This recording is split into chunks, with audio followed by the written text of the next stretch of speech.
Okay, welcome. So now we have come to JavaScript, and we're gonna be moving from simple to complex.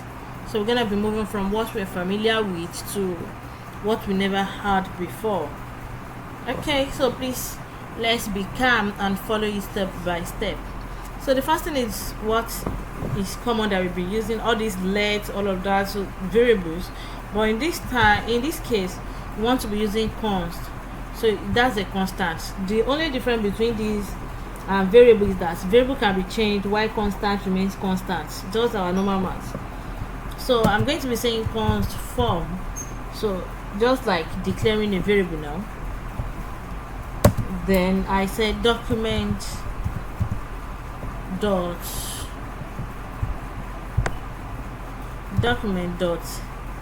get element by id.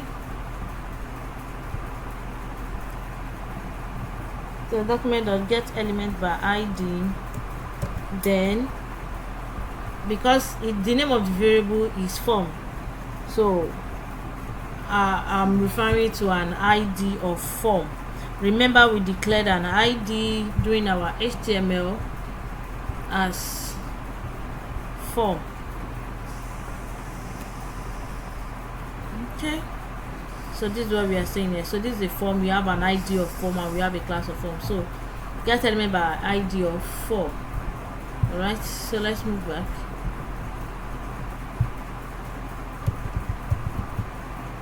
Okay, we come back and do the same thing for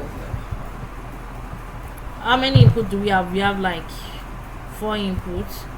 So now form as a container, we have done that. Now why is this one not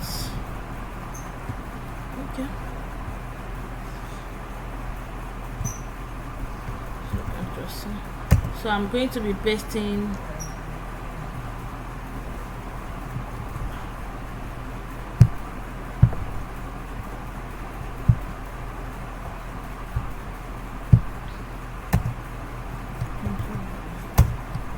in 5 places now.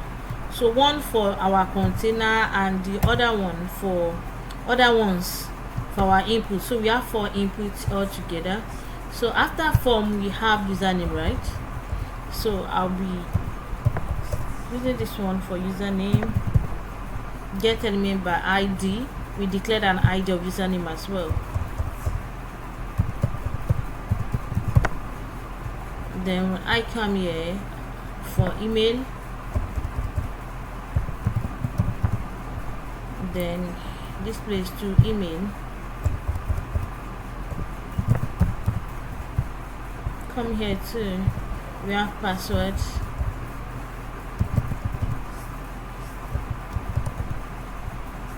then for password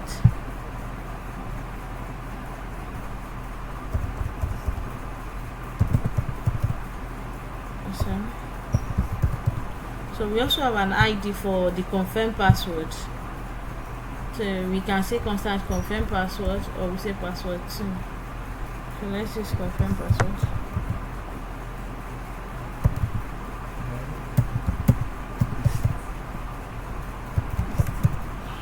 Confirm password, and that one will be get by an id of password too, because that's what we use in our HTML.